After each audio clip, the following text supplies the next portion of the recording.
Salut tout le monde et bienvenue dans ce Wheel of Catch un petit peu spécial. Je suis le TDLP, l'invité d'aujourd'hui. Merci de m'avoir invité. Donc aujourd'hui nous allons faire un Wheel of Catch spécial. Pas seulement spécial parce que j'en suis invité, même si c'est l'une des particularités, mais également spécial parce que je pose des questions et les réponses, suite à quelques petits problèmes qui me regardent que moi. Donc on va pas perdre plus de temps que ça, hein. Alors, quand avez-vous découvert le catch et comment? Chaîne, internet, amis, etc. Eh bien, techniquement, je connais le catch depuis que je suis tout petit, et que mon père regardait du catch bien avant ma naissance.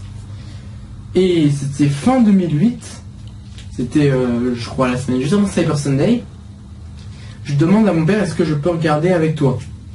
Et il me dit pas de problème, et je ne peux regarder que le main event. Un match que je n'arrive pas à retrouver, donc si vous avez un lien, n'hésitez pas. Batista et Chris Jericho dans un gauntlet match. Enfin, c'est un gauntlet match, c'est pas spécial parce que c'est un gauntlet match pour eux et pour leurs adversaires. C'est-à-dire d'abord, c'était Batista contre William Regal, Chris Jericho contre William Regal, Batista contre Mark Henry, Chris Jericho contre Mark Henry, Batista contre Kane, Chris Jericho contre Kane. C'était et ça m'a vraiment plu. Après, j'ai un peu regardé SmackDown, mais là, j'avais pas eu le temps de voir beaucoup de choses, pardon. Donc voilà, mais réellement je crois que là j'ai plus de 2008. Qu'est-ce qui vous plaît ou déplaît? Franchement, qu'est-ce qui me plaît? Quasiment tout en fait. Que ce soit les gimmicks des catcheurs, le scénario entre guillemets, les matchs, tout quoi. Quasiment tout, je vois pas trop de trucs qui me déplaît, sauf un truc. Ce que j'appelle les erreurs de la WWE, c'est-à-dire lorsqu'ils utilisent pas bien le scénario. Par exemple, la victoire de Del Rio lors du seul Royal Rumble à 40 hommes. Même si John Cena avait gagné un Royal Rumble avant, pourquoi ils lui ont pas fait gagner? Et pourquoi ils ont fait gagner Del Rio à la place? En plus, on savait que Cena et le Miz allaient être en rivalité. Et on sentait que ce serait pour le titre. Et il y avait des chances que ce soit à WrestleMania. Alors pourquoi est-ce qu'on n'a pas fait gagner Cena? C'est un exemple. Un exemple des trucs qui me font gueuler. Catch. Bon. Mais sinon, c'est un peu des trucs de genre. Mais sinon, il n'y a pas grand chose qui me plaît. Préférez-vous la version française ou américaine et pourquoi? Alors, je préfère peut-être la version française pour une seule raison, je comprends absolument tout. Mais c'est la seule raison. Même si la version française, maintenant, on s'en sûr que déjà la version française maintenant fait des traductions qui sont dégueulasses la plupart du temps. Déjà.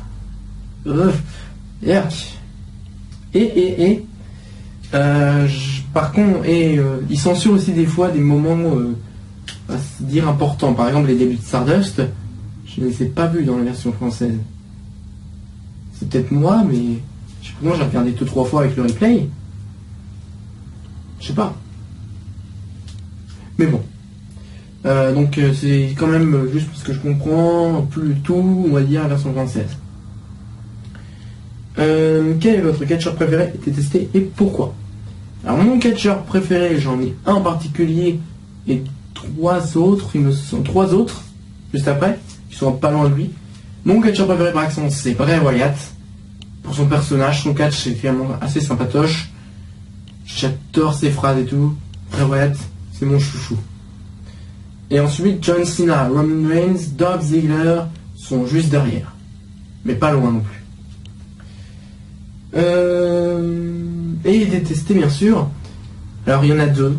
Damien Sandow, je n'aime rien du tout chez lui, que ce soit son personnage, ses personnages d'ailleurs parce qu'il a changé, son catch, etc. Je n'aime rien chez lui, rien du tout. C'est horrible. Et Brock Lesnar. Polyman a totalement défini ce qu'était Brock Lesnar maintenant. Eat, sleep, suplex, repeat. Eat, sleep, F5, repeat. Eat, sleep, victimize, repeat. Ah, j'imite bien. Hein. Eat, sleep, conquer, repeat. Et on peut rajouter eat, sleep, Kimura, repeat. C'est un exemple. Mais pour moi, Brock Lesnar, en fait, c'est juste un mec qui... Il avait une longue pause. Il est revenu en 2012. Et aujourd'hui, en 2014, en 2 ans, il a toujours pas compris qu'il faisait du catch et plus de la MMA. J'ai rien d'autre à dire. Voilà. Mais je préfère quand même Brock Lesnar que Damien Sandow. Quand même. Pourquoi avez-vous arrêté ou fait une pause si c'est le cas et allez-vous recommencer à regarder? Jamais. Jamais. J'ai essayé des fois parce que ça me déplaisait, il y a des trucs qui me déplaisaient, pardon. J'ai jamais réussi. J'adore trop le catch, j'arrive pas.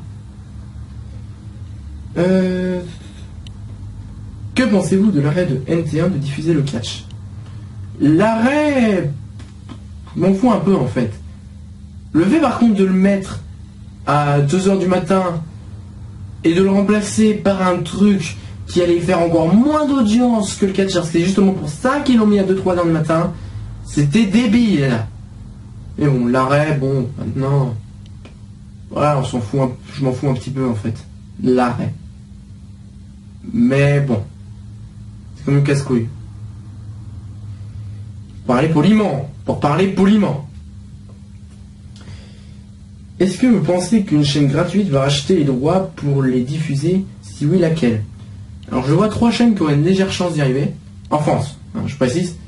D8 parce qu'ils ont déjà diffusé une petite version NWE, New Wrestling Evolution, en 2008, non pas 2008 parce que je regarde pas le catch, j'avais pas assez de catch à ce moment-là, mais 2009. Pas longtemps quand même, mais bon, je ne pense pas. W9, ils ont déjà diffusé à TNA, donc pourquoi pas? C'est possible, je pense. PS, je regarde également beaucoup la TNA. Mais je pense que France 4 serait la chaîne numéro 1 qui pourrait et même qui devrait diffuser le catch. Ce serait énorme sur cette chaîne. Bon, c'est mon avis. Est-ce que vous suivez les pay-per-view en français ou en anglais? Un peu des deux. En fait, j'ai un rituel très con qui va révolter plus d'un, peut-être. Je m'en fous, c'est moi. Je regarde d'abord les résultats en français, puisque c'est ce que j'arrive à voir le plus rapidement. Et ensuite, je regarde le pay-per-view en anglais. Donc en fait, je fais un peu les deux. Oui, voilà, je fais les deux. Donc, voilà, vous n'êtes pas obligé de faire comme moi, je vous conseille même pas. Moi, c'est juste que je fais comme ça. Et je sais pas, par miracle, j'arrive à enregistrer, parce que j'arrive à enregistrer le pay-per-view, je le regarde en français. Voilà. Vous préférez Christophe Ajus ou Philippe Chiraud pour la VF, ou Michael Cole, Jerry Lawler, JBL pour la version US? Alors cette question, je la comprends comme ça. Est-ce que tu préfères la VF ou la V... On va dire la VO. Oui, c'est la VO. La version US, voilà. Eh ben, je vais répondre à cette question en 3. D'abord, lequel de mes commentateurs français préférés... Je perds mes mots. Bref. Lequel de mes commentateurs français est mon préféré? Et ensuite, lequel de mes commentateurs américains est mon préféré? Et ensuite, la finale, VF ou VUS. On va dire c'est comme ça. Eh bien, en français, Christophe Ajus, parce qu'il a, même si Philippe Chiraud aime beaucoup, Christophe Ajus, on sent la passion quand même. On sent la passion. Donc, plus pour Christophe Ajus, même si j'adore Philippe Chiraud et ses blagues de merde, même si je suis peut-être le seul être humain sur Terre à aimer ses blagues de merde, mais je les aime bien. J'aime bien leur punchline en général. Pas forcément le par-dessus les troisième corde, bon, c'est bien, mais sans plus. Mais par exemple, c'était la WWE, Share of the Week, etc. Ça, j'aime bien. Michael Cole, Jerry Lawler, JBL. JBL, je trouve qu'il fait de l'ombre par rapport aux autres. Et puis Michael Cole, bon, je sais pas, je m'y attache pas trop. Donc Jerry Lawler ou Ajus, Christophe Ajus.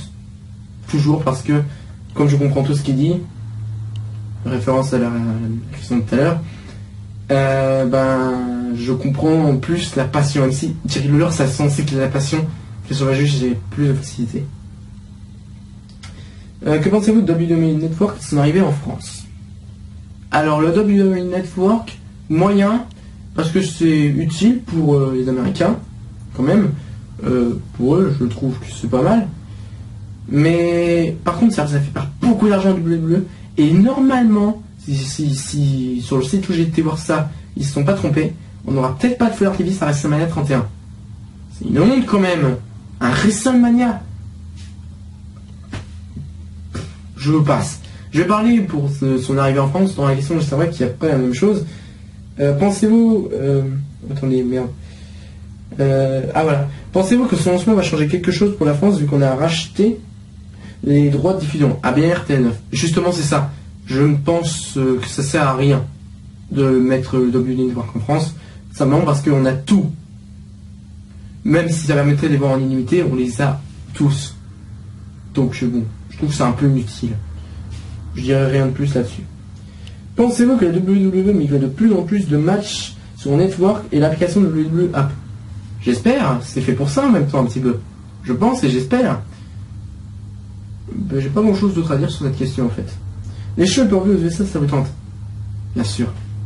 Le must ce sera un WrestleMania, mais j'adorerais aller aux USA, rien que pour voir un show. Rien que pour voir un show. Ce serait énorme. Un WrestleMania, c'est bien sûr le mieux. Ensuite, dernière question. Est-ce que vous avez déjà été à un show en France et quels souvenirs en gardez-vous? Si ce n'est pas le cas, est-ce que ça vous tente?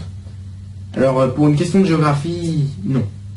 J'ai jamais pu aller à un show en France ou même nulle part. Je n'ai jamais vu de catch en vrai. Ça m'énerve quoi. Et j'adorerais, franchement. J'adorerais. Bah donc ça me tente bien sûr. Mais voilà, je ne peux pas trop me déplacer. Donc voilà, finalement j'ai dû aller un petit peu vite pour des raisons qui m'en regardent que moi. Voilà, c'était le Wheel of Catch spécial. Merci de m'avoir invité encore une fois. Donc n'hésitez pas à vous abonner à nos chaînes, soit TDLP, Wrestling Foot Games, etc. Et je vous dis à bientôt dans un prochain Wheel of Catch.